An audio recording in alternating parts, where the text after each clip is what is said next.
तीन तरह का जल शिव को समर्पित होता है और वो तीनों तरह के जल का अलग अलग भाव है महाराज।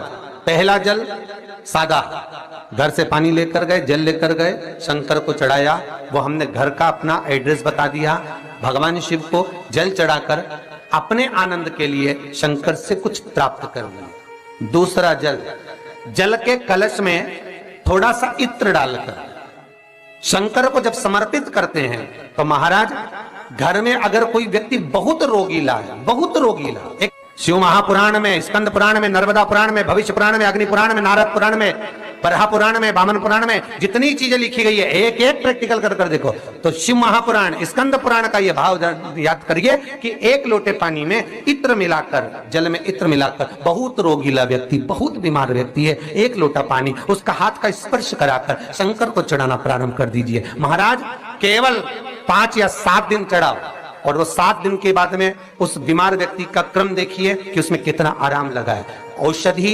दवाई काम करना प्रारंभ करी कि ना करी। केवल इत्र समर्पित, इत्र का जल।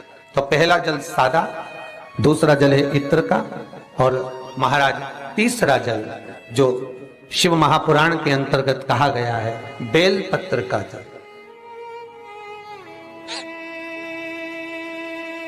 तीसरा जो जल है वो बेलपत्र का जल। बेलपत्र का जल कैसा?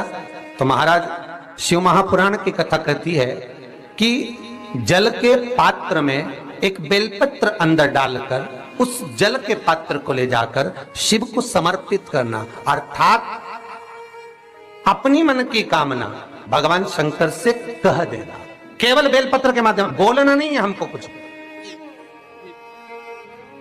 हमें कुछ कहना नहीं है।